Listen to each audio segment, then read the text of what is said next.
एक व्यापारी व्यापार करने के लिए एक शहर से दूसरे शहर जाता था। बीच में रेगिस्तान का कुछ इलाका पड़ता था।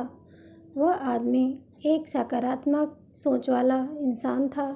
हमेशा शिकायत करता रहता था कि मेरे पास ये नहीं है, वो नहीं है, इसकी कमी है, उसकी कमी है।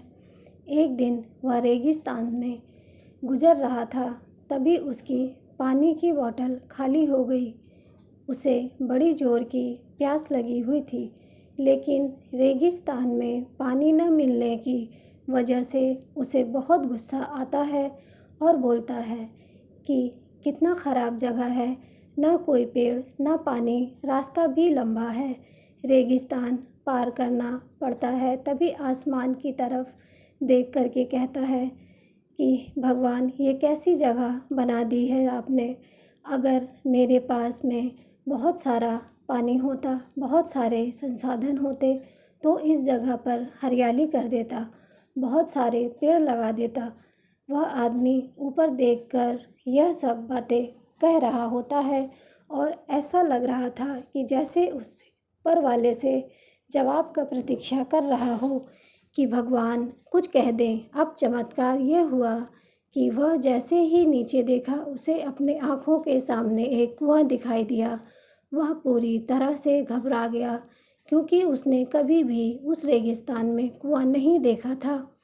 वह कुएं के पास पहुंचा और देखा कि कुएं पूरी तरह पानी से भरा हुआ है, परंतु वह आदमी नेगेटिव सोच वाला था और हमेशा शिकायत करता रहता था।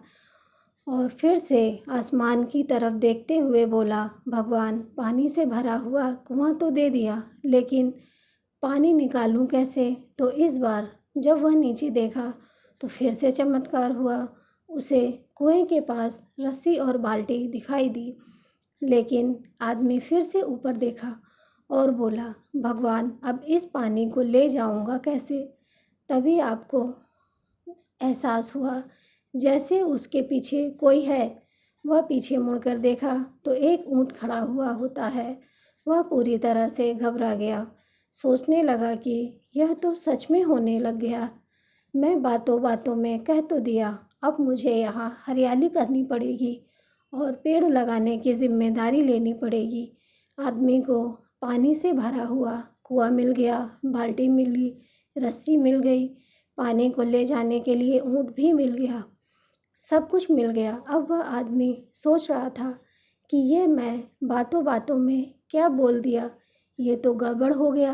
अब वह तेज़ी से दौड़कर भागने लगा। वह भाग रहा था, उस जिम्मेदारी से बच रहा था। तभी एक कागज़ उड़ते हुए आया और उसके शरीर पर चिपक गया। उसने जब उस कागज़ को देखा तो उस पर लिखा हुआ था कि मैंने तुम्हें पानी दिया, कुआं दिया, रस्सी दी और बाल्टी भी दी, पानी को ले जाने के लिए साधन दिया, फिर भी क्यों बचकर भाग रहे हो। उस आदमी को लगा कि मेरे साथ पता नहीं क्या हो रहा है। वह दौड़ते दौड़ते रेगिस्तान को पार कर लिया, लेकिन उस रेगिस्तान को हरा भरा नहीं बनाया। यह कहानी हमें सिखाती है कि हम में से बहुत सारे लोग ये कहते हैं कि बड़े स्कूल में पढ़ लिया होता तो ये कर लेता, अगर मेरे पास बहुत सारा पैसा होता तो ये कर लेता। हम हमेशा शिकायतें ढूंढते हैं, अपनी जिम्मेदारियों से बचकर भाग रहे होते हैं। ये कहानी हमें सिखाती है कि लाइफ में हम जो भी कर रहे हैं 100% जिम्मेदारी हमारी है कि उस काम को बिना किसी शिकायत के पूरा करें और दूसरों पर दोष देना, उनकी गलतियां बताना बंद कीजिए। अपनी गलतियों को सुधारना शुरू कीजिए। और ऐसी कहानियाँ पढ़ने के लिए मेरे चैनल को लाइक और सब्सक्राइब करें और बेल आइकन ज़रूर दबाएं, ताकि आपको पहले ही नोटिफिकेशन मिल चुके।